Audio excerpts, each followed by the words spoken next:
Andũ aya nĩ a kuma nyũmba makĩria ya 280 arĩa mambĩte hema nja wa mbunge ya bũrũri kwa ihinda rĩa thikũ 16 magĩthingata kĩhoto.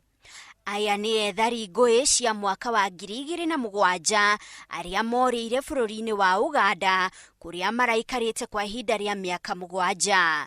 No nĩ macokire bũrũri-inĩ mwaka mũhĩtũku thutha wa thirikari kũmoria meke ũguo na kũmerĩra ciringi 400,000 cia kwambĩrĩria mũtũrĩre, kĩĩranĩro kĩrĩa ĩtarĩ ĩrahingia kinyagia rĩu. Kai mũndũ bũrũri wao bado akoragwo refugee na nĩ agĩcokire kwao, na twerirwo ũrĩa arĩa angĩ mekagĩrwo noguo tũgekĩrwo, na arĩa angĩ hĩndĩ ĩyo tũrerwo ũguo maheagwo 400,000, na ithuĩ tuoka rĩu nacio family 246 maheirwo 100,000, a family size 1 nginya 3 na family size 4 nginya gũthiĩ na mbere 150, nacio angĩ othe makĩria ma family 300 maheirwo ciringi 10,000 tu nĩ UNHCR na thirikari ndĩrĩ kĩndũ ya maheire. Ũmwe wa arĩa mambĩte hema haha nĩ Monica Nyambura Njũgũna. Okire haha arĩ mũritũ akĩhoka kĩrĩro gĩake nĩ gĩkũiguĩka o na ihenya na acokererie mũciĩ. No ruo rwa kũrũmwo nĩ mwana rũramũkorereire o haha mahiga-inĩ maya ma nja ya mbunge. Gwakinya kiumia ngĩambĩrĩria kũrũmwo ũtukũ nĩguo thigari cietire ambulance ĩgĩũka ĩkĩngua kĩndwara o kũrĩa Kenyatta. Tũkomete haha maboxi-inĩ ma tũrakomera rĩ, nĩ tuokire tũgĩtwo nĩ ũrĩa mariganĩtie nake, na rĩu rĩratwĩtire rĩ, twĩtire na haraka agĩtwĩra rĩu ũyũ nĩ aremereirwo piũ.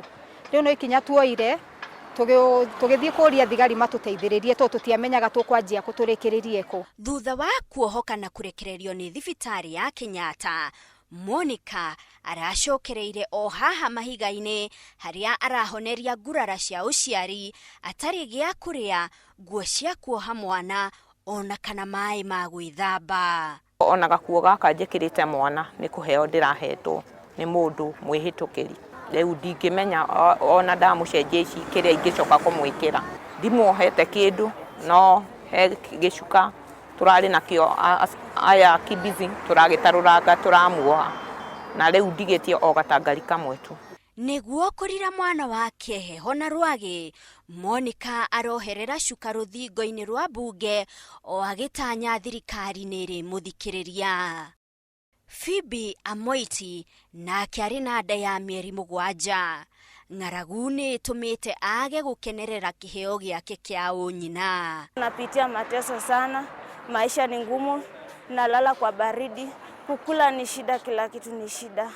Gĩkundi-inĩ gĩkĩ hatiagĩte ciana makĩria ma 20, ciana cia gatagatĩ ka ũkũrũ wa thikũ 3 na mĩaka 3 iria irabatara gwĩtiria ng'aragu, nyota na heho ũtukũ, gũkũ aciari ao magĩthingata thirikari ĩmaigue. Gĩthĩnĩko kĩao nĩ kĩiyũrĩtie aingĩ na matũkũya. Kaĩ twehĩtie gũcoka Kenya tondũ tũrarigwo na twĩna thirikari rĩ, ketarĩ tha. Twĩna andũ makĩria ya milioni nuthu kuma Somalia maikaraga Kenya na thirikari nĩ ĩramarora, tũtingĩrora thĩinĩ itũ. Ambunge itũ maraingĩra haha no mbia citũ mararĩhwo makĩhũthĩraga, na nginya mũndũ araciarĩ haha nja na matingĩmũteithia. Haha nĩho kana gaka gegwĩtwo Margaret Dibora gakoretwo gagĩta mũciĩ kuma rĩrĩa gaciarirwo thikũ 3 hĩtũku. Kĩeha kĩa nyina nĩ hihi megũikara haha ihinda rĩigana atĩa kinyagia thirikari ĩigue kĩrĩro kĩao. Ngĩribotera Inooro TV, njĩtagwo Monica Kagoni.